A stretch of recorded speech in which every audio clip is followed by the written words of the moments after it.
We're especially pleased that he could come out here now to anchor our year's programming on the theme of sustenance, and we've kept him very busy. He has met with faculty and students. He taped an interview with me for UO Today. Tomorrow we'll have him in Portland for a roundtable discussion with Oregon legislators with the media present, and then he'll speak again in a second public lecture. Van Jones is here as our 2010-11 Tzedek Professor in the Humanities. The endowment for this yearly lectureship was established in 1996 with a generous gift from steadfast donors to the center. The title is a reference to the Hebrew word for righteousness or justice, and the professorship is intended to bring someone who is both a scholar and a practitioner, someone who makes personal ethical responsibility to others the focus of his or her work. Van knows the importance of that kind of praxis. In a recent talk, he said that to put people back to work in green jobs, we will need to employ not only green PhDs, but also PhDos, that combination of working with their heads and their hands to solve a problem. He has that double side to his own work as a thinker and a doer. A lawyer by training, he began his career as a social justice activist, working first in prison reform. He continued to advocate for social equity by founding in 1996 what became the Ella Baker Center for Human Rights, a group that led to efforts to encourage the funding of inner-city schools and job training rather than juvenile delinquent centers. In 2005, in the wake of Hurricane Katrina, he co-founded Color of Change, an advocacy group that aims to strengthen the political voice of African Americans. 2 years later, in 2007, he founded Green for All, an organization dedicated to building an inclusive green economy strong enough to lift people out of poverty. By now, his name is more or less synonymous with the term green-collar jobs, especially since the publication in 2008 of the award-winning New York Times bestseller, The Green-Collar Economy: How One Solution Can Fix Our Two Biggest Problems. Tonight's talk, which is titled Beyond Green Jobs, The Next American Economy, is no doubt an outgrowth of that book and the work he continues to do about real change that can both help restore a vigorous economy to this country and address the issues of environmental degradation. I should mention that he pursues his work as a senior fellow at the Center for American Progress in Washington, D.C., and as a senior policy advisor for Green for All. He also holds a joint appointment at Princeton University. Before we let Van come to the mic, a few housekeeping items. First, if you like this event and want to attend more, I invite you to add your name to the Humanities Center mailing list at our table in the lobby after the lecture. You can check out our website for a calendar of events. There's a full slate of sustenance events still to come this winter and in spring quarter. Second, you will have found on your seat some comment sheets that we ask you to fill out. Your feedback is very helpful to the OHC in planning future events responsive to your interests. Please take a moment to give us just a little bit of information. As an incentive, I'm delighted to say that we will once again do a book drawing. This time, an autographed copy of Jones's book, The Green-Collar Economy, and I saw him put a smiley face on that title page. We will draw the winner from the comment sheets that are returned. You can give them to one of our staff on the way out or leave them at our table. All you need to do to be part of that drawing is to give us a name and a phone number at which we can reach you if you win the book.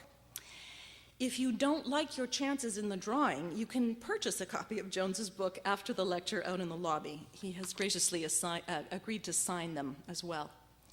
After the talk, if you'd like to ask a question, we ask you to use a mic so that your question communicates to everyone. We are live streaming this talk, and the audience watching at home will want to hear you too.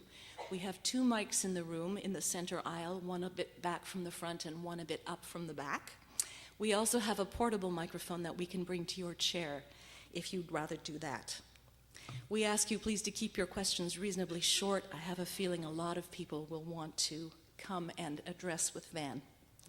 Last, I want to acknowledge the work done in preparing for Van's visit by the OHC staff, namely Associate Director Julia Hayden, the person who began pursuing Van as a speaker 3 years ago, along with Melissa Gustafson, Peg Gearhart, Jonna Ireland, and Lindsay Hendrickson Rogers, I should add.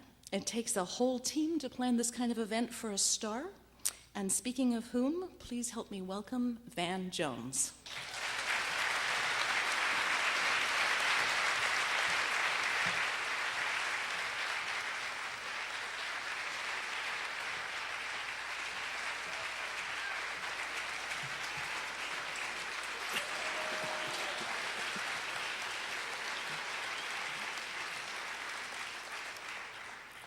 Hello. Hello. It's good to see everybody. I know I'm in Eugene. No water bottle. No water bottle. This is the safest place in the world to be an aluminum can or something. I know I'm be recycled here. I don't have to worry. I am very, very happy to be here. First of all, I just want to thank the hardworking staff and the volunteers who pull this event together. Let's thank the workers and the people who make it possible for us.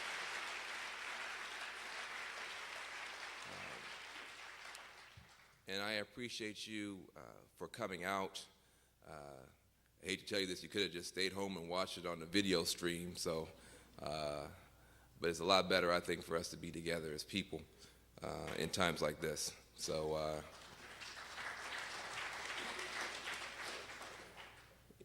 I am excited to get a chance to talk to you because I think we've just entered a new stage, a new phase where the kind of courage and the kind of determination that many of you have shown in your work for a very long time is going to be even more needed and necessary for real progress.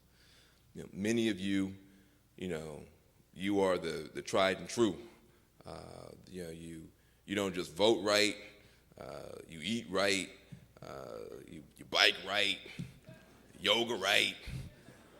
I mean, you think to yourself, what more can I do? You're trying to do everything the right way, and yet the country somehow, despite all of our joy 24 months ago, seems to be now going the wrong way. So how do we deal with that? We are in this era of hope and heartbreak. Hope and heartbreak. And many of us in this room are the people who, when it was tough decades ago and years ago, tried to keep alive that little candle of hope, imagining that someday we would see the kind of roaring flame that we saw in 2008. And now we worry. Maybe that wasn't the great example for what America could be. Maybe that's just going to be the great exception. And then we're somehow going to be back to nonsense as usual. Well, I don't think so.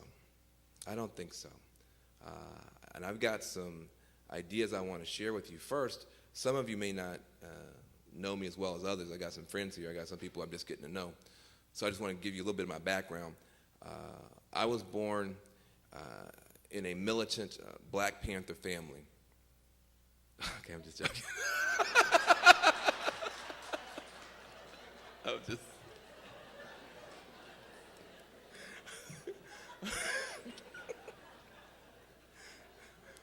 I mean, if you watch TV, you would think, right, that, anyway.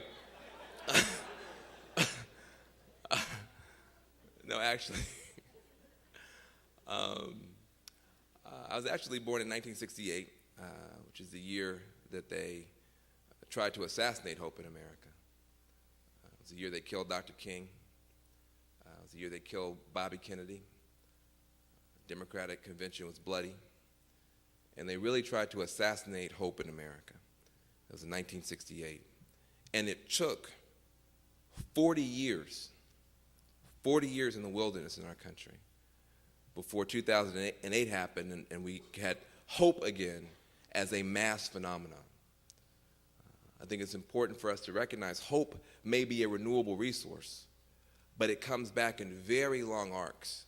And that's why no matter how much I am a target of the politics of hatred, I am never going to surrender the politics of hope. I am never going to back down or stop speaking out for the kind of country I believe that we can be. And the reason that And the reason that's important is because I was actually born on the edge of a small town in a place called Jackson, Tennessee. My dad was actually a cop in the military. He was born in abject poverty in a place called Orange Mound, Memphis. Orange Mound was the biggest black ghetto in the country until I believe Harlem overtook it in the 30s. He grew up in abject poverty. He joined the military in order to put himself through college, which he did. And then he put his little brother through college. Then he put his cousin through college. Then he put me through college and my sister through college. And he had a view of the world. And his view was tough. I mean, he was a tough guy, a hard worker, hard smoker, hard drinker, ex-military, and a no-nonsense guy. But his view was that poverty had to be overcome, but that there was nothing that anybody could give you that would stop you from being poor. There was nothing anybody could give an individual that would stop that individual from being poor. They give you some money, but if you're poor in your mind, in 6 months, you'll be poor again. That every individual has a responsibility to climb that ladder out of poverty using their own initiative. That was his view. But he said, you can't stop there. He said, because society also has an obligation. Society has an obligation to make sure that person has a ladder to climb, you see. The individual has a responsibility to climb the ladder and to pull themselves up on their own initiative, but society has to make sure that there is a ladder there to climb. And the problem we have right now in America is that we expect people now to climb a 4-story, 5-story ladder out of poverty, but the ladder only has 2 rungs on it, okay? That's not possible. So what we've got to be able to do is to put some rungs back on the ladder of opportunity. That's the way we begin to restore national greatness. Now, you, young people, this new generation, you have a tremendous challenge, First of all, we've been waiting for you for a long time. Let's just be clear about that. Some of y'all smiling like you sure have. I'm tired of being the one running the coalition meeting. I don't just mean in a fresh troop sense. I mean in a deeper sense than that. First of all, you're the biggest generation of Americans ever. You millennials, you Generation Y. You're bigger than the baby boomers. You're a huge wave moving through our society. So you have tremendous potential strength. In fact, if you want to know how strong you are and how powerful you are, President Obama did not win a blowout, runaway, landslide election with any part of the demographic except for you. Okay? That it would have been a squeaker except that your generation stood up and went overwhelmingly in the direction of President Obama. And that's why you had that incredible victory, 55%, much more than Bill Clinton ever got, because your generation stood up, this massive generation stood up. And then when you sat down, politics went right back to what it had been before. So you have you are the critical factor moving forward. Not only are you the biggest generation, you also are our most diverse generation, ethnically and racially. You actually get along better without trying than people in my generation get along having gone to several diversity workshops.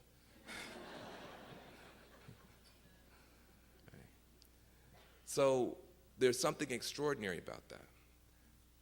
Thirdly, what you have to understand about yourself, and this is something that I did not realize these young people didn't know until about maybe 2 months ago. You are the most technologically savvy and sophisticated generation of Americans ever. And you know that. You mainly know that because since you were little bitty kids, we've been asking you to, fix things. Baby, come here. Mama trying to record her stories on this DVR thing.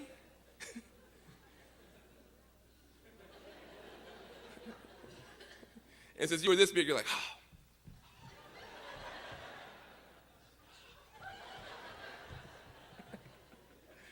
So, you guys kind of grew up with all this technology and stuff. It's new for us. In fact, if you have a laptop computer, who here has a laptop computer? Okay, see, that's embarrassing. I mean, everybody. Or a smartphone. Who has a smartphone? Okay, I guess a little bit better. Or an iPad. Let's see, y'all as broke as me, so you know.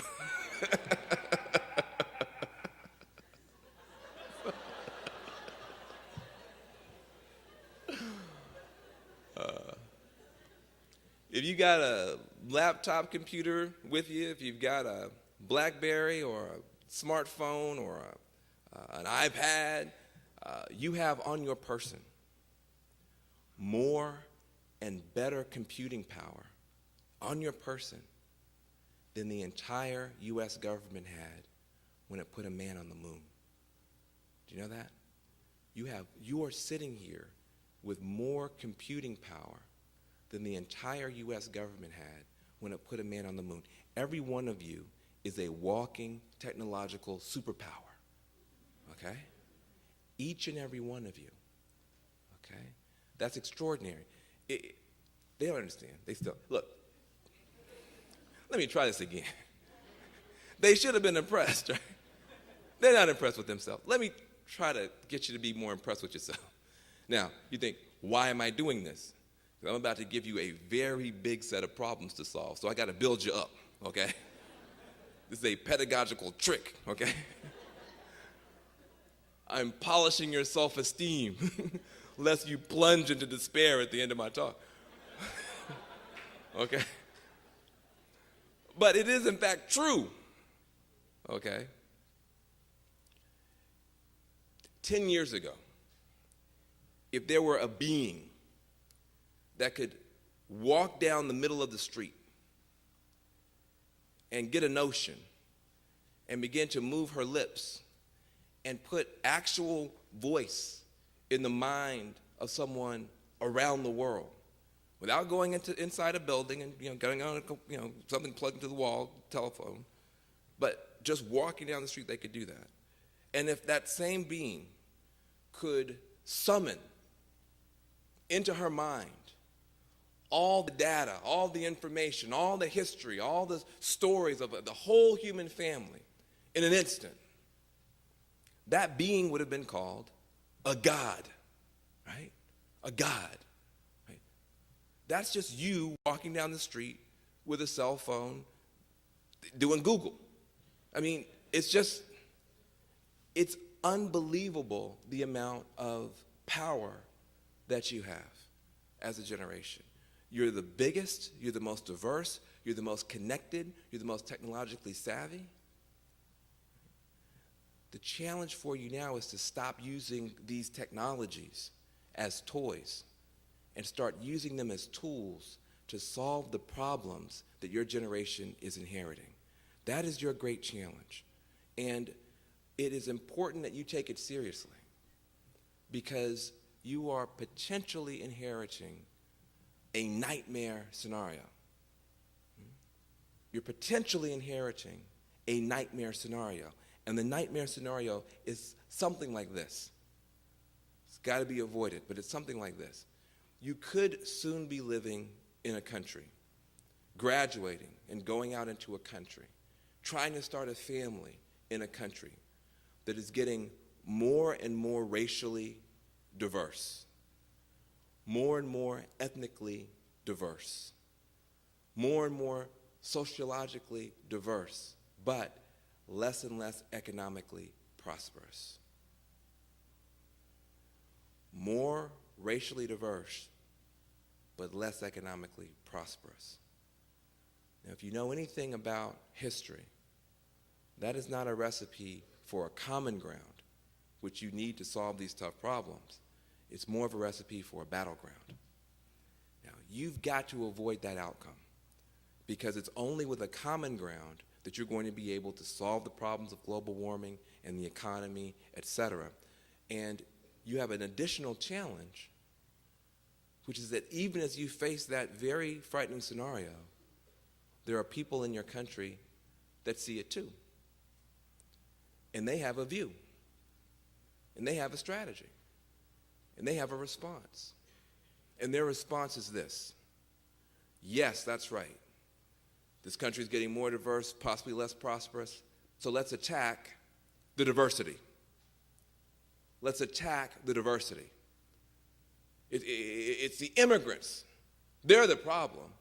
Let's attack them. It's the Muslims. It's the Muslims. They're the problem. Let's attack them. It's these people who want to marry people who are the same gender as them, messing up everything. Let's attack them. Quietly, with a little dog whistle, shh, the president. You know.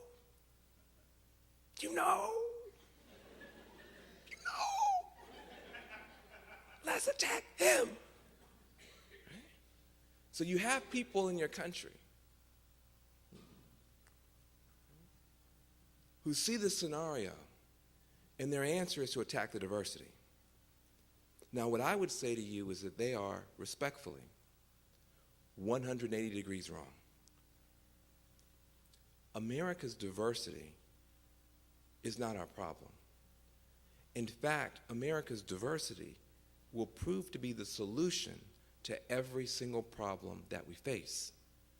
Because what makes America the extraordinary country that it is that we are blessed to have the genius of all the world's people in one democratic place. We have the genius and the wisdom of every color, every nationality, every faith, every gender expression, every sexuality expression, living in one democratic place. That is what is going to give you the ability to solve any of the world's problems, because you have all of the world's genius here. And the fact that we get along every single day is a miracle and an achievement in human history unrivaled. And we don't even blink at what we are doing as a people, okay? I am blessed. I get a chance to go to other countries. And I go to countries where they have two ethnic groups, and they fight all the time, sometimes to the point of bloodshed. And I say to myself, but you only got two. Y'all fighting and killing, and all you got is two? When my kids are enrolled in school in the Bay Area, there are 36 languages spoken in the elementary school. 36.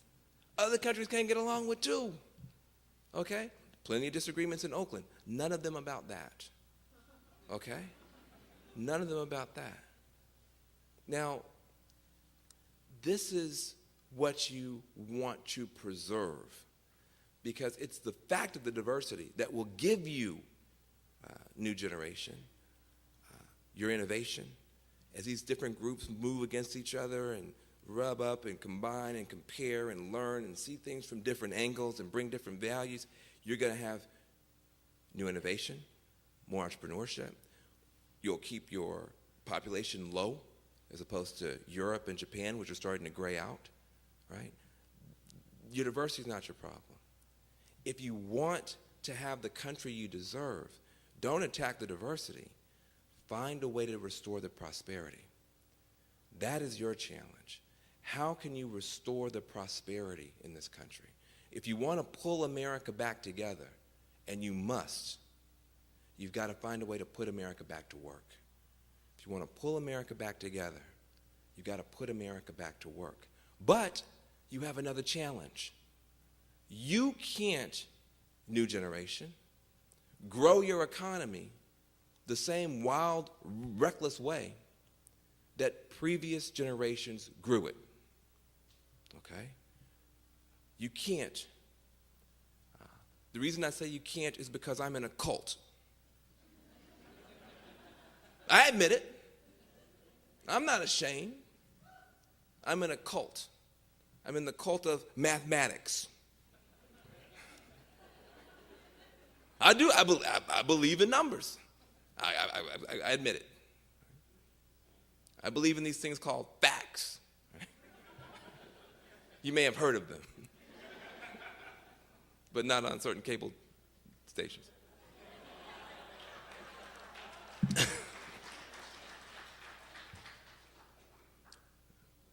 Right? 150 years ago, there weren't even 1 billion human beings in the whole world. Just 150 years ago. In all of human history, from the time of the, I don't know, Fred Flintstone had dinosaurs. I want to say from the dinosaurs, Fred Flintstone, all the way up to 150 years ago. Humans had only been able to populate the planet to the level fewer than 1 billion. You're sitting here today on a planet that you share with 6.5, almost 7 billion. You will live in a world 8, 9, maybe 10 billion. So all of human history, you didn't get to 1 billion. And in 150 years, really less than 200 years, you'll have 10 billion people. And you'll have 10 billion people living on a little green soap bubble in space. That's all you have. The world looks big to you because you're tiny, right? I'm not trying to hurt your feelings, but you're just a little glop of protoplasm. I mean, you're not that big. So up close, the world looks pretty big. Earth looks pretty big. You live in the biosphere. The only life that we know for sure exists is a biosphere. You know what the biosphere is? The biosphere is go as far down as you can go on the Earth's surface and still find life. I mean, go way down. Go like down to like the bottom of the ocean where the stuff just looks at you like bloop, bloop. You know? Like really weird stuff with no name, just bloop, bloop. Where God obviously threw all the rejects, you know, the first time he was trying to make some stuff. You know, bloop, bloop. Way down. And then take a tape measure and then go as high up as you could possibly go, up into the mountains where, you know, the last little bacteria can possibly live, the last little snow owl can fly over. From the lowest point to the highest point where you can find life on this earth. That's the biosphere. You know how big that thing is? It's like if the earth were like a basketball, if you just painted one coat of green paint on it and took away the basketball, that little thin shell, that's all the life we know. And it's just a little green soap bubble floating in this black, cold space. And you're going to have to share that with 10 billion people. And on your watch, you will determine the final fate of the character of your species. Right? If you are a person of faith like I am, you like to imagine that the Creator created us with free will. In other words, even God doesn't know who you are. You will let the universe know. You will announce to all creation who humanity is. now that you have the power as a species to either preserve life or to destroy it, to either rescue the earth or to drive an extinction wave like we've never seen before. Your generation will make this determination. Is the human species a species of locusts that just came to devour and destroy and be gone? Or are we a species more like the honeybees who've found a way for their work and their existence to not only fit in, but to ennoble and lift up and beautify the rest of creation? Who are we going to be as a species? It will be determined in this century, and it will be determined by you. No pressure. No pressure. But because that is your generational burden, you've been given many generational blessings. Your size, your diversity, your savvy. But you must now begin to chart a course forward. You know that if you don't put your country back to work, you'll never pull it back together. And you will have social chaos and dysfunction. But you also know that if you put your country back to work the wrong way, you'll bake the planet. You'll pop the bubble. You'll unravel this very thin network we call life on our planet. So you have a very narrow road to walk. And you're going to need each other to get there. Now, I am confident that if we start with two systems, two simple systems, and begin to move them in a more sane direction, that we can actually move the whole system in a more sane direction. And it is this opportunity that you have, even here, to change the way we deal with food and fuel. If we change the way we power our buildings and our machines, that's called the clean energy revolution. If we change the way we power our bodies with local, healthy, organic food, right, that's called the food revolution. If you do them both together, if you change the way we power our buildings and our machines, and we change the way we power our bodies, you begin to have an ability to shift the society in a sane direction. Why do I say this? I say this because it is the way that we are powering our buildings and our machines that's both baking the planet, producing all this carbon, and preventing us from getting the new jobs that we want. The energy system is an impediment to growing the economy and saving the earth. Now, some people here, just in case, pause, may have fallen for this propaganda that there's some conflict in the science. Oh, he mentioned the global warming thing. Doesn't he know? A lot of conflict in the science there.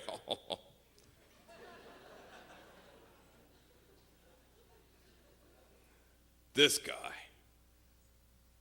that whole thing's a fraud. Well, let me just deal with it. There is conflict in the science. You're right.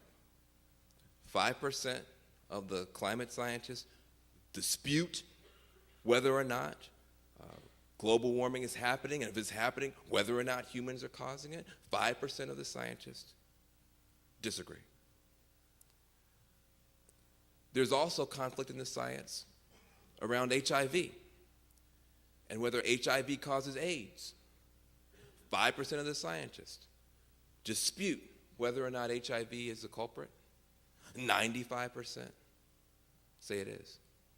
There's also conflict in the science around whether tobacco causes cancer.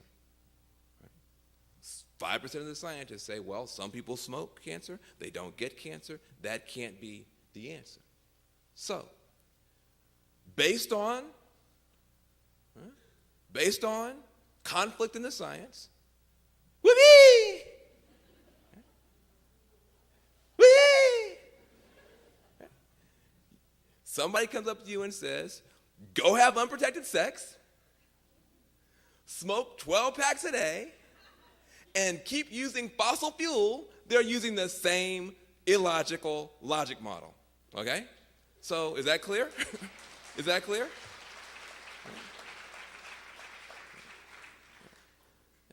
Nobody in here would say, based, taking care of their own health, that they would gamble that the 5% got it right and the 95% got it wrong when it came to having unprotected sex or when it came to smoking cigarettes. So why would we gamble the future of the children of all species away to keep using fossil fuels to power human civilization, especially when our Native American sisters and brothers would tell us and could tell us, you're powering your society with death. You're powering your society with death. Do you call it fossil fuels because it's alive? Or do you call it fossil fuel because it's dead? This is not hyperbole. Oil is a substance that has been dead for 60 million years. Okay? So technically it's renewable. It just takes a long time, right? Coal has been dead for 300 million years, right? The indigenous perspective would tell you, to power your society today, drill holes to bring up death, and you burn death in your engines. You burn death in your power plants. You burn death without ceremony. You should not be surprised when you then get death from the skies in the form of global warming or death on the seas in the form of oil spills. You are powering your society based on death. Right? So there are many reasons that you might want to focus on changing the way you power your society. One of them is just so you get out of harm's way. But the other is you want jobs and you want to live. I respect our energy workers. We have 80,000 coal miners in America. They are America's heroes. They risk their lives, their lungs, their limbs every day to keep the lights on, to keep powering America the same old way.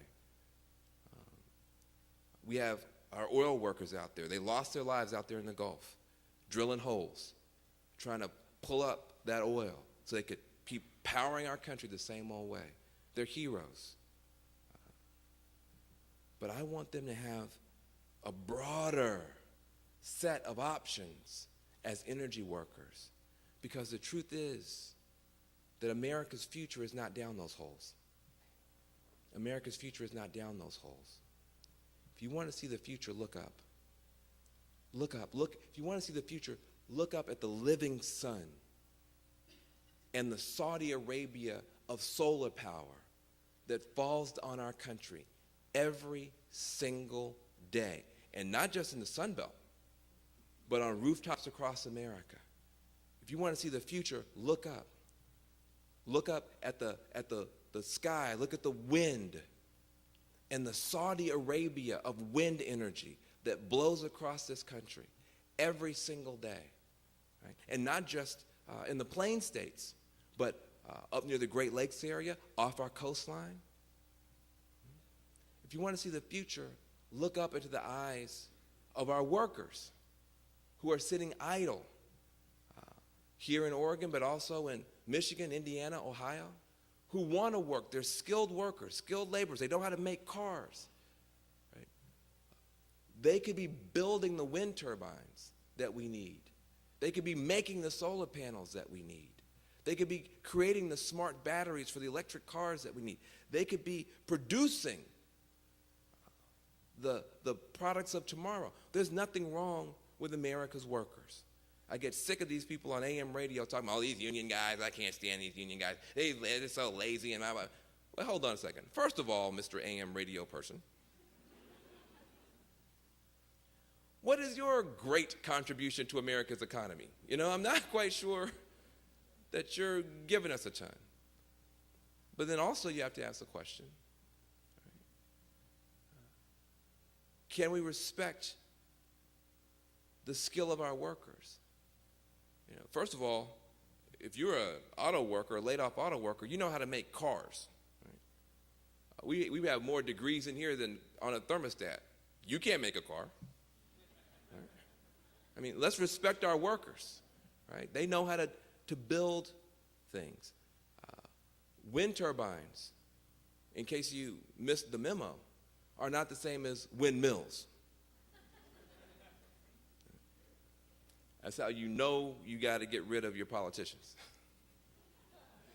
When your politicians stand up and start trying to read the talking points at you, and they say, well, I'm a believer in renewable energy. I believe in the solar panels and the windmills.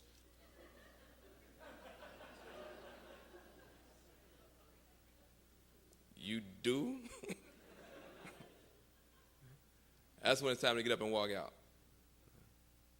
This is not Holland. This is not 1852. We don't need any more windmills. We do need wind turbines, though. Wind turbines. Imagine Boeing-level engineering. A jet engine in the sky that can turn a gentle breeze into raw power. 8,000 finely machined parts in each one. That's a car. As much steel as in 26 cars. So you could put your auto workers back to work and your steel workers back to work, just building the wind turbines to tap America's clean energy. Everything that's good for the environment, new generation, is a job. Right? Solar panels are amazing. It's an incredible technology. They don't put themselves up, okay? Wind turbines don't manufacture themselves, deploy themselves, maintain themselves, repair themselves. Homes and buildings don't retrofit and weatherize themselves.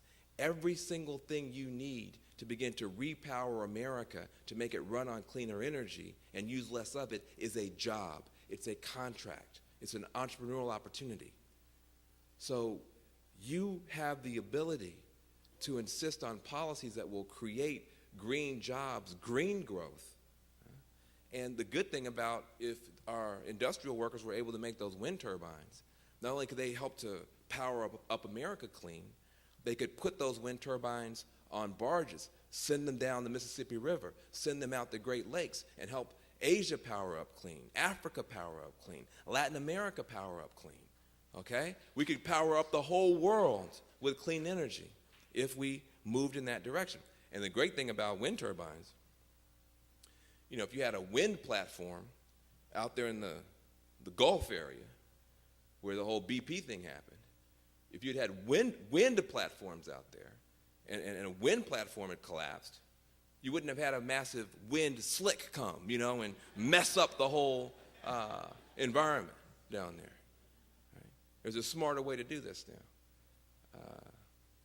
I've been working in the solar industry for almost 10 years. I've never heard of a sun spill, you know, at a solar farm. There's a smarter way to power our country. And so if you focus, new generation, on getting the rules right to help to spur this clean energy revolution, you can begin to create new jobs. We have 80,000 coal miners in America. We also right now have 80,000 people working in the wind industry. We already have parity there. The solar industry supports 46,000 jobs right now. The president's tax policy saved 3,600 renewable energy companies in 46 states, plus D.C. Even with Congress missing in action on cap and trade, even with this economy in the garbage can, the green part of your economy is pushing ahead. Now, you got 80,000 coal miners today, you'll never have 180,000.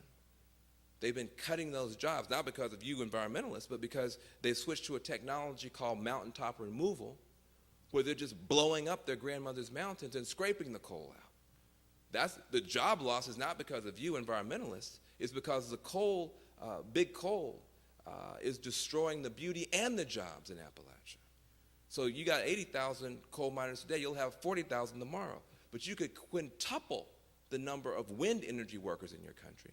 You could quintuple the number of solar energy workers in your country. You could quintuple the number of people working on the smart grid, smart battery, biofuels, smart biofuels, engineering our buildings. So your generation's love of the earth and commitment to environmentalism is not just a solution for the planet, it's a solution for the people. And that is your opportunity moving forward. I'll say the same thing about the food system. The way we make food in America is making America sick. It's also making the planet sick. First of all, your food systems should strike you as somewhat strange just because of some of the main ingredients, like pesticides. This should strike you as strange, right? First of all, there's a subtle hint in the word pesticide. The hint is side. Right? This should cause you to worry. Homicide, never good. Suicide, never good. Pesticide, that side should worry you. And it turns out it is a reason that it should worry you. Because in order to make food on this big industrial basis, which is how we make it, you have to destroy whole natural ecosystems and monocrop, a single crop, row after row, row after row, row after row, row after row of carrots. Right? I like carrots. But row after row, row after row, row after row, row after row of carrots. As far as the eye can see, carrots. Now, in case you missed the memo, this does not occur in nature. And so you then have to worry because in a natural system you have lots of different things, and if a little pestilence comes along, maybe this thing will eat that thing and you keep it contained. But with this, you just put a gazillion dollars into a bunch of rows of carrots, and if one little piece of pestilence gets in there, one little critter, the whole thing could be gone.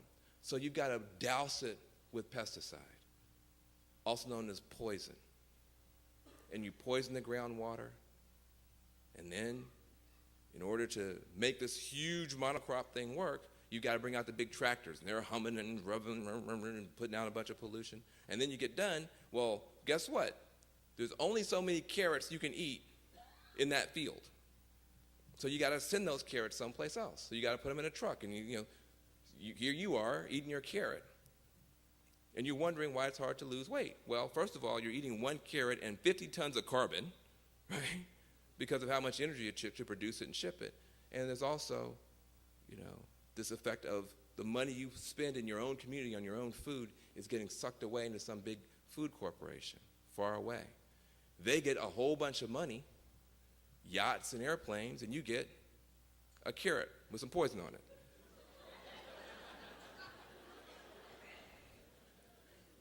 This strikes me as a bad deal.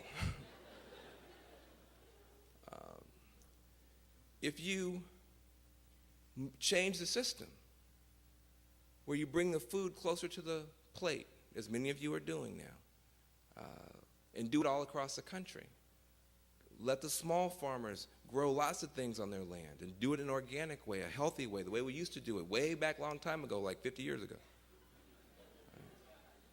Right? Go back to some of that. Family farming. Cut out the middle person. Bring it directly to the people who need the food in the farmers markets. And then you could take it one step further. You could actually have vertical greenhouses. And in some of these big cities where the manufacturing has gone away, you can take some of those buildings and have hydroponics and have vertical greenhouses and have the food being produced there, creating jobs, feeding the children. You think to yourself, well, that's not really possible. I mean, you have to have big, farms with poison and that kind of stuff to grow food. Well, I've got some news for you. This will shock the older people.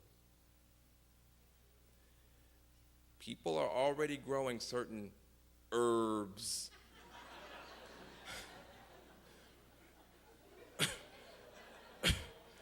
indoors.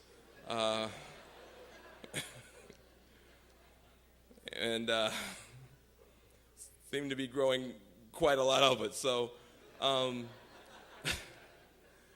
I think we should start using the hydroponics to grow positive things, legal things, healthy things, but the technology is apparently quite ready to go. So I say this because I want you to think differently. Right? There is a way. I think 10 billion is too many, but you're going to have large numbers.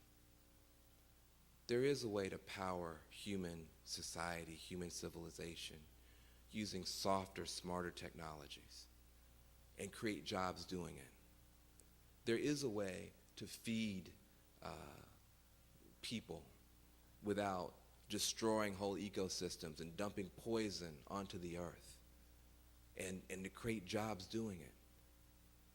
There is a way to have more work, more wealth, and better health in your country. Many of you are pushing already to make these things happen at the local level. Many of us are fighting in D.C. trying to bring the policies into existence that will give us that future. But the good thing about this vision is that it's not a left-wing vision and it's not a right-wing vision.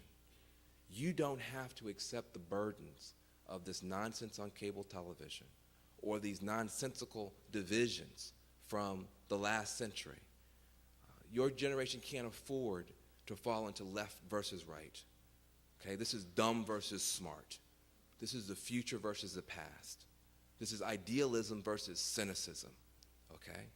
This is what you see. Notice that everything I'm talking about, right, I'm asking questions that progressives should like. How are we going to help poor people? What are we going to do about the planet? But I'm giving you answers that conservatives should be able to love. Notice, I'm not asking for more welfare.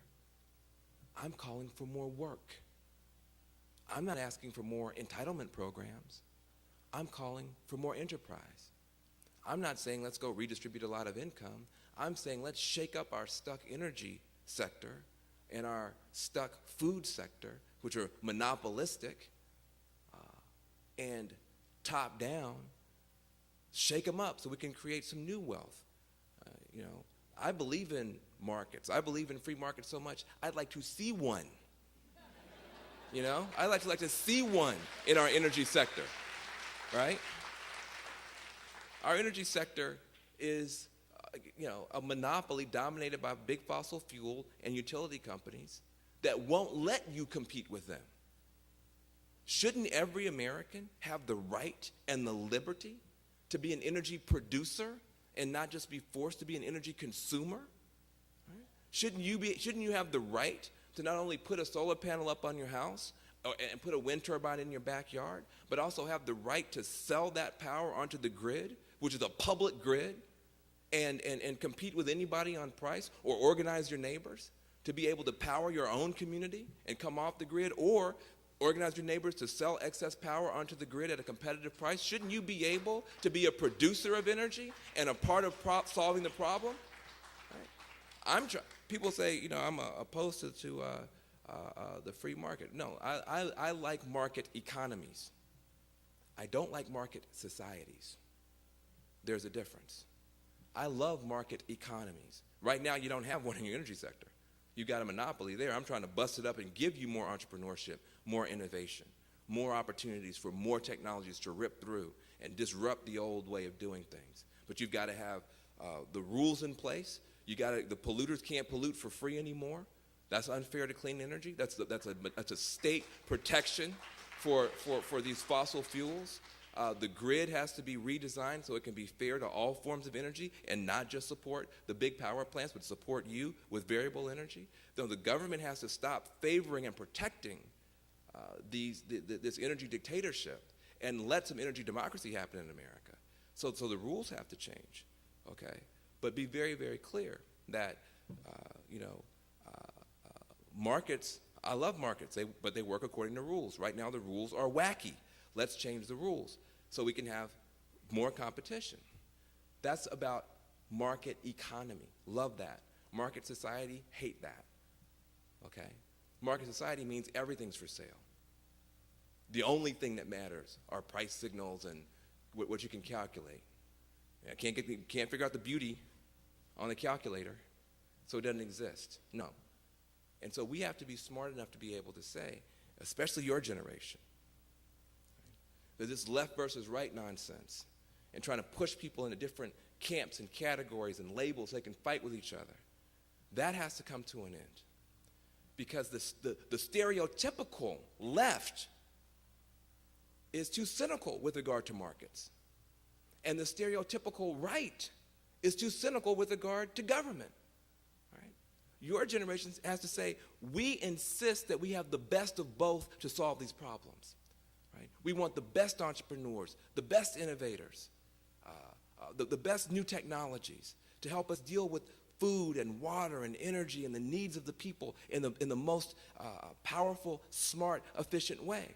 And we also want the best of government to put the rules in place, to make sure that we are thinking properly, to make sure science matters, to protect the most vulnerable.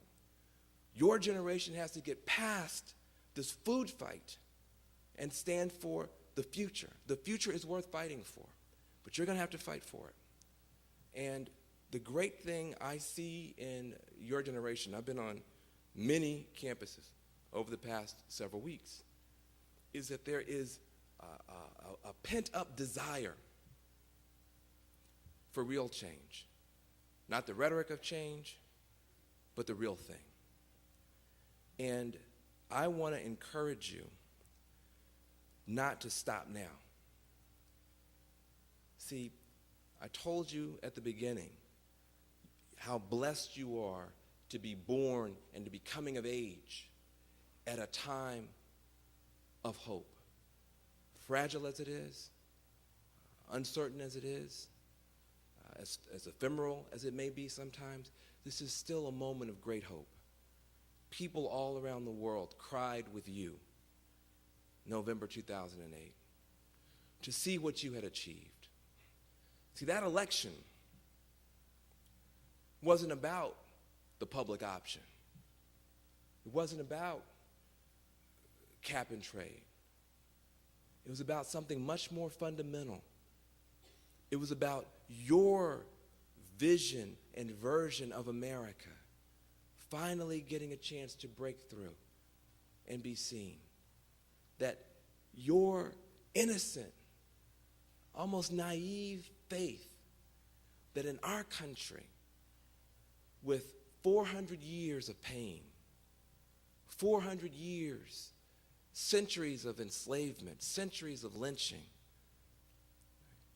centuries of pain, that in this country, you could have a White House where two little black girls could play on the White House lawn. And at the end of the day, not have to leave with their head hanging down, knowing they would never truly belong. But instead, in our country, two little black girls could walk in the front door of the White House with their heads held high and get in bed and pull the covers over them and say, "Good night, Daddy," in our country. It was your belief, your faith, that something that was impossible could be that changed America. You said, yes, we won't deny the pain. We know the pain. We've heard about the pain. We know about Dr. King. We know about the dogs. We know about the assassinations. We know about the pain. Yes, yes, but we refuse as a generation to let the pain have the last word. That was your birth moment in the universe, changing something that was impossible into something that was inevitable. And that was your first step on a journey of doing that in sector after sector, not just technology and politics, but the economy and the environment and human relations. You have a great destiny, each and every one of you. You were born at this time for a reason. And we need you desperately, and we need your dreams desperately, because when a dictatorship goes into a crisis, a dictatorship, when it goes into a crisis, that's just a failure of domination. But when a democracy goes into a crisis, that's a failure of imagination. And it's the young people who know how to dream. It's the young people who know how to hope. They don't know any better. You don't know any better. Don't succumb to cynicism now. Don't let the bloggers take your mind and take your future. Dream big for America. Dream big for America. Dream big for America. Thank you very much.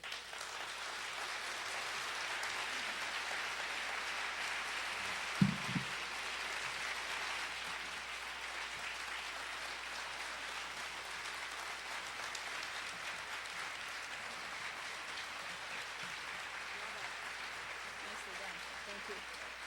All right. So 15 minutes or so of Q&A after that.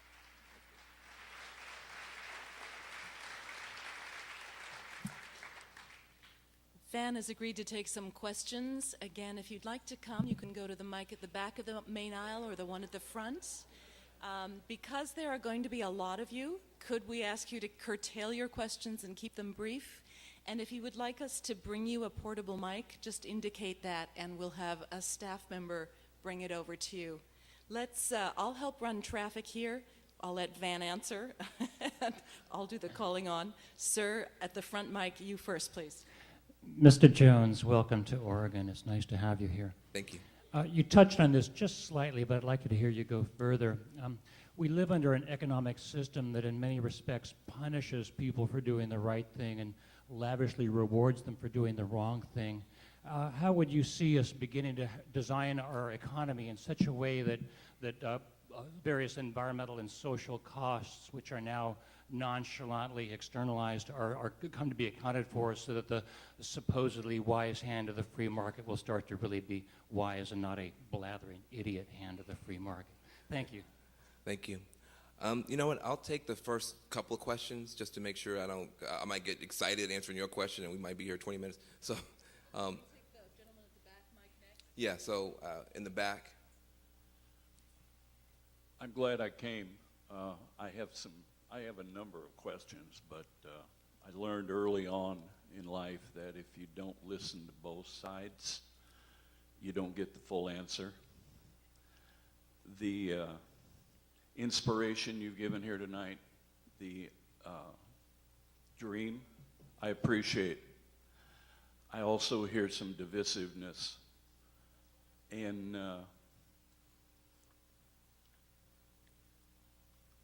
what do you, I have too many questions to ask. How about SB 510? Are you aware of that? Some people call it the Monsanto bill. I'm just writing down the questions. I'm not going to answer each one.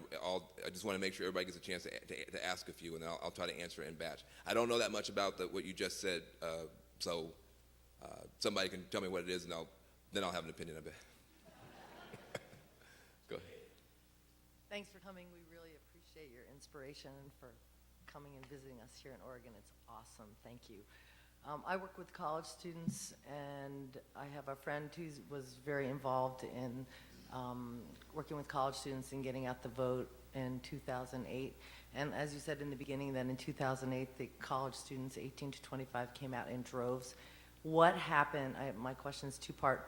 What happened in this last election? From the statistic I heard, that We lost collectively on a progressive level in supporting President Obama by 5 million votes across the country. Less than 20% of the college students voted in that election, and there's over 20 million college students in this country. I don't even know if those are exactly right, but it's something like that. So I work with college students, and I want to know, what can we do to do what you said, you know, make them realize that there's a lot of power in all this personal technology and in who they are, and that voting is really, really important. Not only is it a right, it's an obligation. Thank you. Okay, in the back. Yes, thank you for all of your challenging the illusions and pointing out the potentials. So there's one illusion, I think, that you mentioned, the HIV, and I would just call it microphobia or germ theory, which is the basis of the whole science medical establishment. The fear of germs, sanitation industry, that's one thing. Okay, then the other subject has to do with civil rights in schools, and I would just like you to think about or address the issue of children learning civil rights. They graduate from schools and they don't know what civil rights are because they're all about the past civil rights and not about the present. The schools are run as a hierarchy. They have no civil rights in 95% of the schools. Thank you. Thank you. The Last Gulf oil question. spill, Yeah. what happened to Obama there? It seemed like the perfect event to rally the nation around green jobs. I mean, this seems like it could have been a JFK moment. 10 years, we're going to be on the moon. Roosevelt, World War II. Your comment. Good. So, a couple questions here. First, how do we get the rules right so that we start, in our market system, we start, counting what counts? The earth counts, future counts. There's a question about a Monsanto bill. I don't know anything about the Monsanto bill. I do know there's a good reason to be concerned about frankenfood in general. There's a question about the collapse of the hope bubble, civil rights past and present in the Gulf oil spill. I think this question of getting the rules right, we'll come to some of the obstacles later in the conversation, I'm sure. But this is really the linchpin for the whole thing. I mean, you don't have to have some wild, far-out view of economics. Mainstream economics talks about externalities quite directly. And the problem is that, at least with regard to global warming, we have the biggest market failure in the history of human civilization, in that polluters get to pollute for free when it comes to the most dangerous pollution in human history, which is this planet-making carbon stuff. Now, you should be mad about this. Right? For one thing, you can't pollute for free. Right? I mean, you can't walk out of here and, finish your soda and throw the can on the ground. Right? You'll get a fine, and you'll deserve a fine. Right? You can't pollute for free. If you were a small business owner, you couldn't every Wednesday, as a small business owner, take your trash and your refuse and throw it into the middle of the street, right, and walk away. The authorities will come knock on your door and tell you, you can't do that. You've got to clean that stuff up. You've got to pay to remove all that crap. You couldn't then say, au contraire, right? My business model requires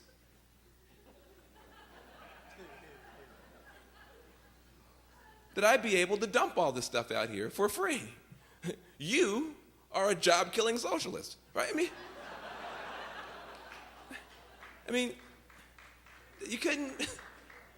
There would be a word for you if you would be called a cretin, right? Because, and no one would have any pity for you. Well, if you're a small business owner can't throw trash in the street, and you can't throw a gum wrapper on the ground, you can't pollute for free. Why should these people who are dumping megatons of the most dangerous pollution that we know that will literally bake our planet. Be able to do that and pay nothing. If you, it's not an applause. It's not a thank you. But it's not an applause line. It's more of a sob. I mean, there should be hysterical wailing, you know. Yeah, you know. I mean, literally, if you walk out of here and ball up the little, you know, program and throw it on the ground, and you get a $25 fine, you will pay $25 more than the entire oil and coal and gas industry has ever paid in the history of the Industrial Revolution. Okay? Now, I'm sorry. I have a hard time accepting that pointing out this slight misalignment in the rules, right, closing this carbon loophole, right, is going to destroy the economy.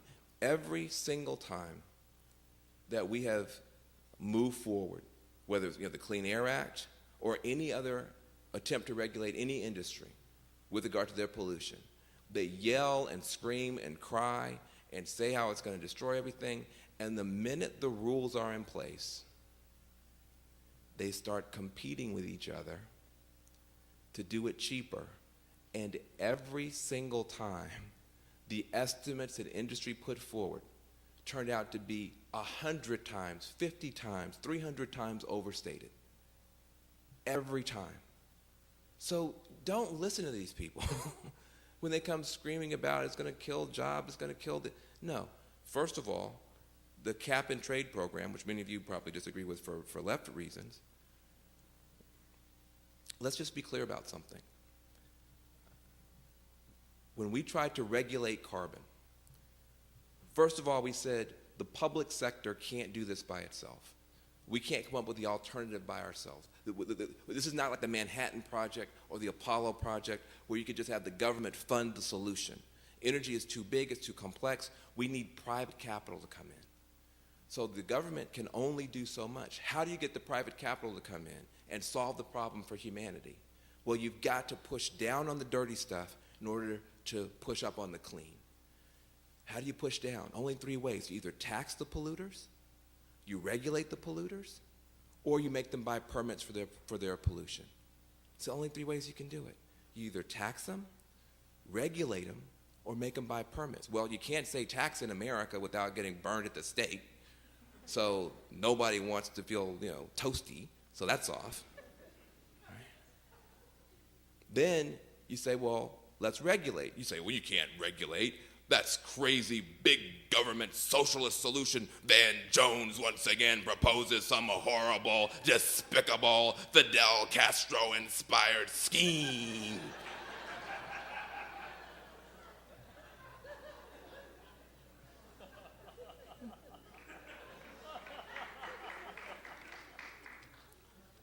So then you say, well, buddy, you should mention my horrible, despicable Fidel Castro-inspired scheme. But I'm still in the cult of facts. And it turns out that the EPA was the creation of Richard Nixon. And it turns out that the law that one might use to regulate greenhouse gases, the Clean Air Act, was a creation of Richard Nixon.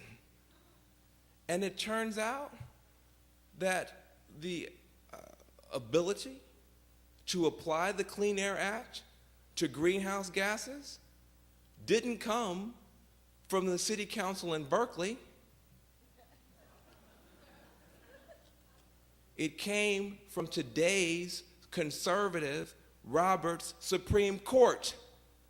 So when we say maybe we should regulate, you're talking about using a Nixon agency and a Nixon law in a way approved by the conservative Supreme Court. So what's going on? Okay? You're getting tricked.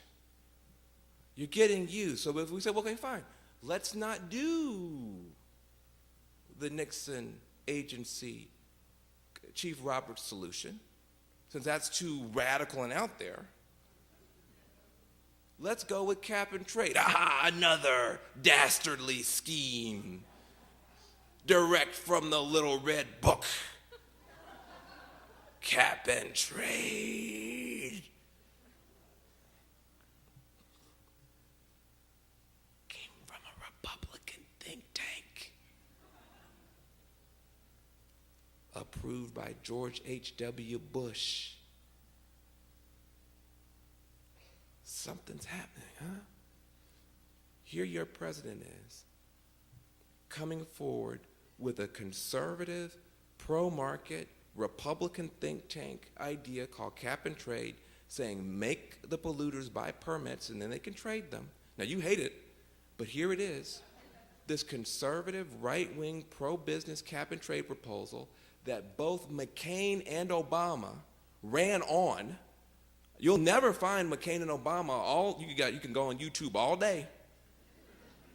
You'll never find them arguing and debating about global warming's real. No, it's not. They both said it was real. You'll never one say, cap and trade is good. No, it's cap and tax, I hate it. They both said cap and trade was good. You never have one saying, well, we'll have clean energy jobs if we were energy independent. The other says, no, we won't, it'll destroy the economy. No, they both said it was good. This was a middle of the road, straight down the play, bipartisan, pro-business proposal, but they spent, big oil and big coal, $500 million, $500 million to convince the public this was some crazy scheme. And the Republicans went along with it, giving this country long-term economic and ecological pain for short-term political gain. Disgusting. Okay? Now, how do we fix the rules? So that the market can work. Markets work according to rules, but you got to have the right rules. You and I have to become much more intelligent about how it is that we talk about our own movement.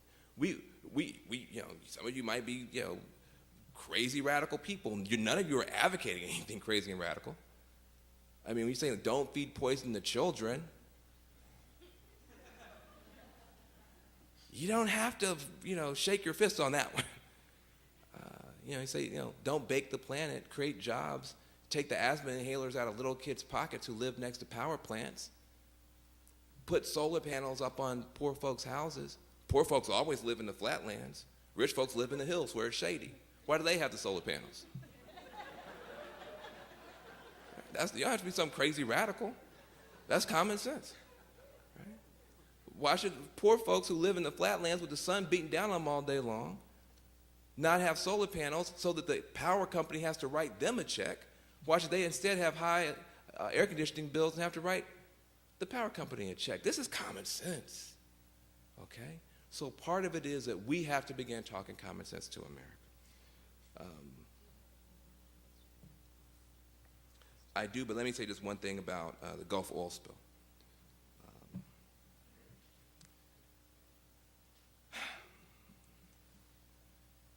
I'll say that to last. I'll say something about this hope bubble, and then we'll take 2 more questions, 3 more questions, then we'll be done. Look, hope is easier than change. Can we agree with this? Hope is easier than change, people. We said during the campaign, we believe in hope and change. What do you believe in? Hope and change? I'm a hope and change too. Hope and change. Ain't Obama great? Mm-hmm. That's like saying, you believe in marbles and skyscrapers, right? Very, very different things. Change is harder than hope. You know this in your personal life.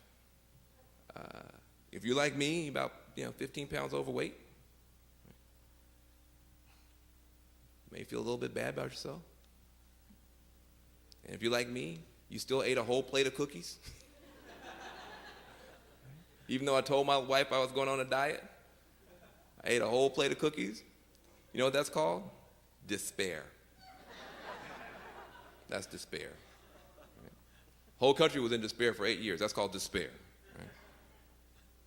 Then, you know, sometimes you walking around someplace, you see one of those fitness magazines, you know. You say, oh. Right? And there's somebody, you know, they've got the washboard abs, you know. You got the pecs and the bicep and the tricep, you know. And you look at them and you go,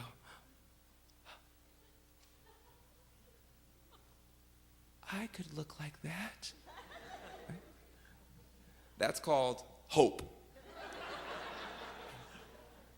That's hope. Right? Actually going to the gym, changing your diet, getting a trainer, losing the 15 pounds, getting the pecs, that's called change. And it's a lot harder. It's back and forth, it's up and down, it's good days and bad days, it's successes and setbacks. But here's the one thing you know for sure. If you start off in despair, get a little hope, and then try to go for change, and you come up short the first week or the first 2 years, and you go all the way back to despair, no change is possible. No change is possible. And so we have to be mature enough and determined enough to keep the hope alive, even when it's tough, because that's when it actually matters. That's when you actually need a movement for hope. It's when people don't have it anymore. You know, it's easy when everybody's running around slinging snot on each other, you know, crying and hugging and slobbing like we were in November 2008. I saw y'all on YouTube. It's embarrassing yourself. And when everybody's, you know, riding the hope bubble, it's easy to be determined and optimistic. Now is the time your generation is getting tested and tried and prepared for longer service. And so, yeah, some people will fall away when it's no longer fashionable, but that's not you. You keep pushing ahead. At some point, your determination, am I right? At some point, your determination, right, will pay off. And you will be one of the people who kept that light alive, kept the candle alive through the tough times, and will be better prepared to serve the next time. Let's just take 2 questions. It's late. We'll take 2 questions. I'll close talking about the oil spill, and we'll go on home. You, and then you. So you're from the 60, child of the 60s generation, and you're here trying to inspire this generation, which I'm not a part of, I'm your generation.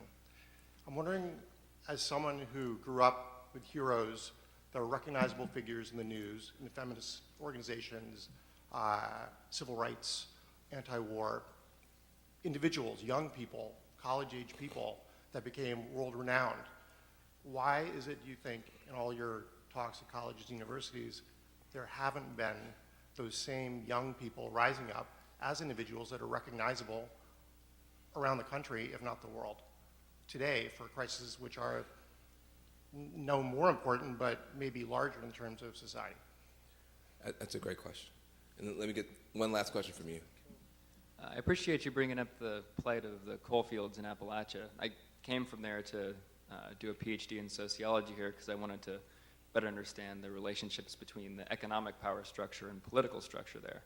But my colleagues in the department here, like you, have been attacked by Glenn Beck in these, because if you draw any kind of connection between the structure of capitalism, the structure of our society, and our social and economic problems, then you're written out of the discussion. So I've seen you in interviews, for example, when you're at the Ella Baker Center, you talk about how you're against all forms of exploitation, including capitalism, imperialism. So how do we manage to have structural criticisms be part of the conversation if we don't fight against that political marginalization of the discourse around that? Do you guys are still standing? You guys want to ask your questions even if I don't have a chance to answer? I have a math question. Oh, good. I've used photovoltaics for about 21 years now, And the thing I've learned from using solar power is it would power a much smaller, steady-state economy, not an economy based on exponential growth on a finite planet. And the other math question is, how many green jobs would we have if the military-industrial complex had been converted in the mid-1960s during the second term of John Kennedy? And if we want to understand why we didn't make that change, we have to look at root causes that we're not really a democracy. We live under a military-industrial complex. Thank you, Van. Glad you're in Oregon. We have a lot in common. I'm going to ask you two tough questions. I was the science advisor for 2,000 churches in Oregon, 2/3 of the churches on global warming. I was also the science and environmental advisor to an interesting environmentalist and peacemaker, General Jack Kidd. He was head of the Nuclear Safety Center in the Air Force and a visionary. Here's the two tough questions. We are not a culture that asks ourselves tough questions. Hence, we're setting ourselves up to fail sometimes. There are cultures that are, Germany and Japan, and Taiwan, for instance. Germany's banned nuclear power. They're real smart. Nuclear power, we're still doing. Wait, is this a question? Yeah. What we need to address nuclear power as being the ideal terrorist target and not to fund it with a $50 billion loan guarantee. Okay, so that's the first thing. We have to renounce nuclear power, in my view. The second thing is tougher still. Drugs. How can you have a green economy, like Jerry Brown said, if people come to work stoned? They don't have that problem in Taiwan. Their solution I don't like, but drug dealers get the death penalty. That's not my solution. Here, 60% of our federal judges' time is dealing with drugs. Okay. People need to come to work with a cooperative, intelligent mind and spirit. So until we really deal with the drug problem in a more visionary way based on holistic health solutions and funding it now, and until we renounce nuclear power, I think we're going to be stuck. So how do we address those two? Easy questions. Thank you, sir. Okay. Very briefly, please. Thank you for hearing me, even though I've come to you after your time. And I ask this question because I think that there are a lot of people, particularly from my generation, that need to hear your answer for this question. So I'm proud to attend a university that is striving to advance the new, sustainable, and restorative future. But as you know, this is a tough path to walk. What resources do you suggest that our generation utilize to collectivize and harness our power? Thank you. Thank you. Yeah, I appreciate your inspiring and wise comments, and that election 2008 brought you as well as Obama. That's wonderful. The people in this room have tremendous political power through their consumer choices, like the food we buy, like going to farmers markets, riding a bicycle instead of a car. What suggestions can you make for this audience here of the personal choices we can make in our consumer choices to make a difference, to use that power we have of our own money? Thanks.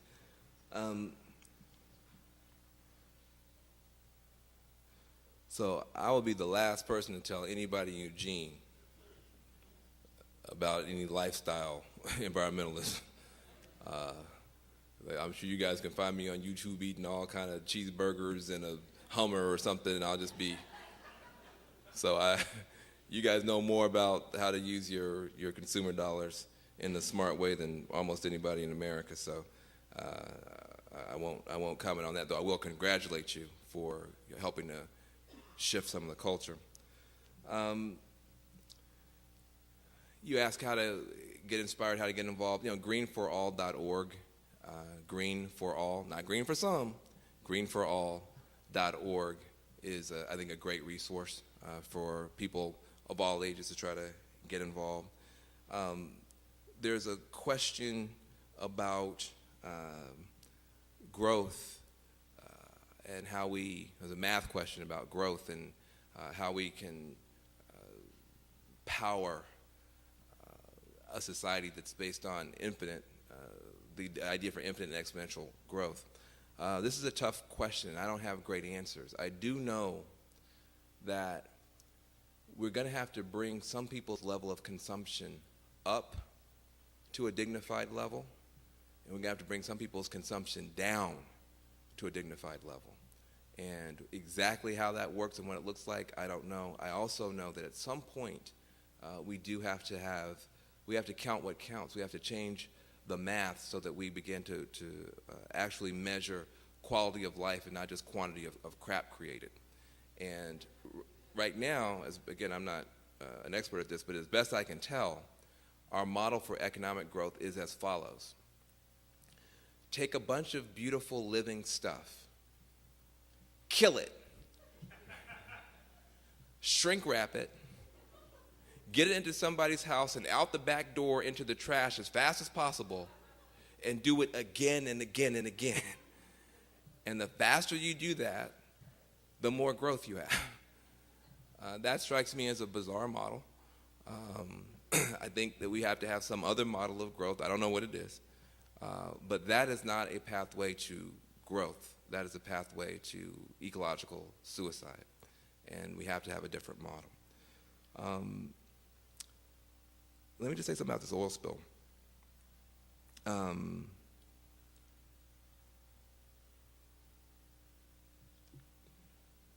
Sure, there are plenty of better ways for the president to have handled it. I'm sure he would say he's one of the more self-critical, self-aware people. So he probably could criticize, everything he's done. I'm more concerned about why we didn't do anything. I mean, my friend killed my punchline. Thanks a lot. Oh, you didn't hear him? Ha ha, saved. Got it. He said because Bush wasn't there. Now, I want you to think about how hypocritical we are. Right? We want to criticize everybody else for their hypocrisy. And we should. But also, let's look at our hypocrisy. Can you imagine if George W. Bush or even John McCain had been president when that massive oil spill happened? Can you imagine BP, this multinational corporation, coming over to America, corrupting our agencies, our regulatory agencies, as they did, putting up those rickety rigs out there, killing 14 innocent workers, slagging up our coastline, destroying the tourism industry, destroying fisheries, destroying shrimpers down there? And the president is George W. Bush? We would have had protests from coast to coast. I mean, people would have been laying down in the streets. We wouldn't have just gotten a cap and trade bill. We'd have got cap and trade, cap and gown, cap and crunch. I mean, we would have, right? We're still struggling, I think, to get the model right for change with a progressive president that we love. The Tea Party didn't stop you from mobilizing. Right? Let me just suggest that there's a model of the U.S. presidency that we don't understand how a progressive presidency actually works. You have the president right in your mind. Beautiful man, high integrity, incredibly charismatic, much more importantly, intelligently smart, almost always the smartest person in the room, unless the first lady's there. So you got that part right. He's amazing. You have the president right, and you don't have the presidency right in your thinking about what the presidency is and how it functions. You thought you elected Martin Luther King to be president. You can admit it now, it's all right. The midterms are over, We're supposed to be reflecting. You thought you had elected this inspirational movement leader to then become the head of state. And he was going to keep on acting like an inspirational movement leader as head of state. That's not an American model. Now, there are countries where the movement leader becomes the head of state and does it, but that's not your model. And those countries have very strange things happening. In your country, the progressive presidency functions in the following way. LBJ did not lead the civil rights movement. That was Ella Baker and Fannie Lou Hamer and some guy named Martin, right? LBJ didn't lead the civil rights movement. There were two different functions. But what happened was he was able to break the tie in favor of the good guys and the good women. Right? There was a tie between the segregationists and the integrationists. The integrationists, no matter how many marches they did, were not going to be able to overcome by themselves.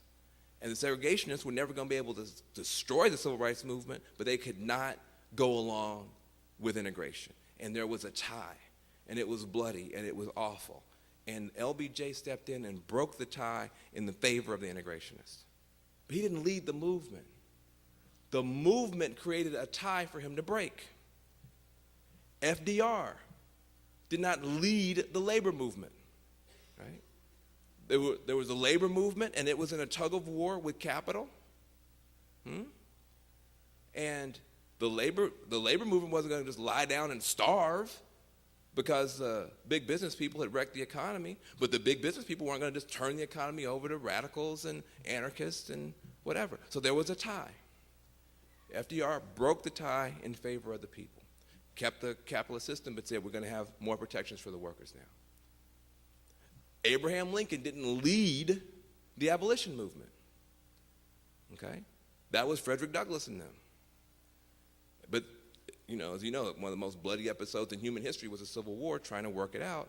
Ultimately, Abraham Lincoln breaks the tie in the favor of the abolitionists. But he wasn't Frederick Douglass. They're two separate functions. For one moment, Obama was both a candidate for president and a movement leader.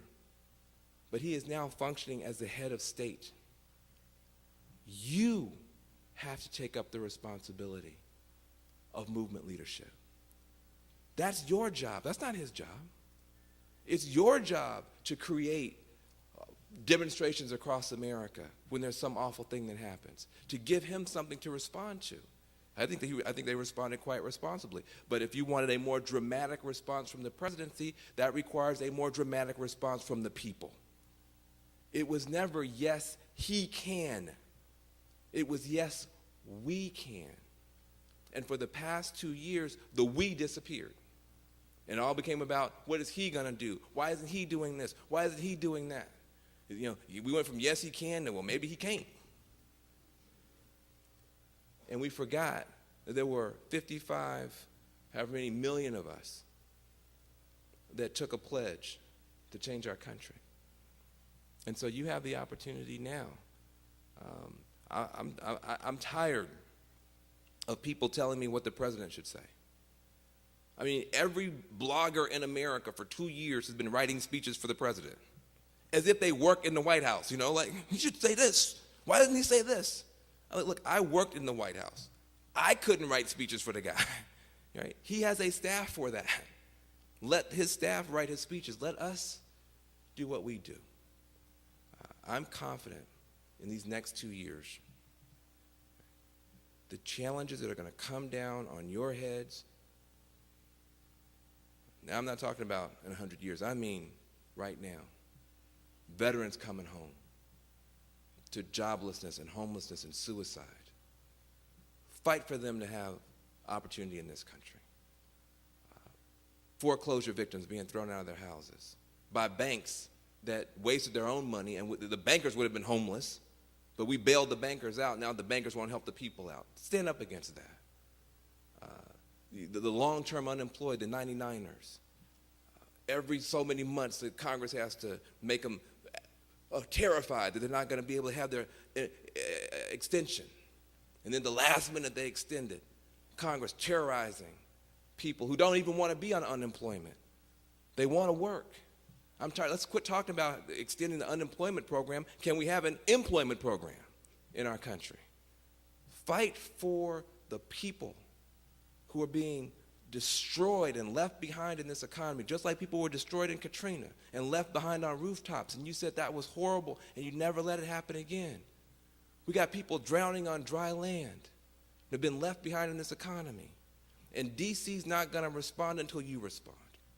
If you just stick up for your own generation and say that the young people leaving these campuses should be able to walk out into employment and opportunity and be a part of a clean energy corps maybe to help to rebuild America and repower America. If you just fight for your own economic future and say you demand for yourselves the right not to be the first generation of Americans to have your parents leave you worse off rather than better off, and you insist that the Democrats and the Republicans come up with some youth program for you guys to be able to get into the job force and begin to be a part of fixing America. Just fight for yourselves.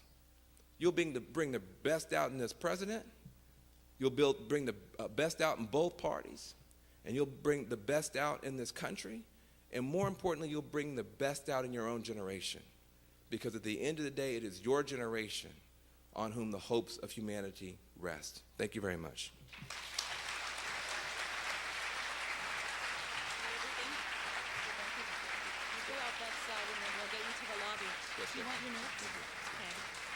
Thank you for coming, everyone. Van Jones.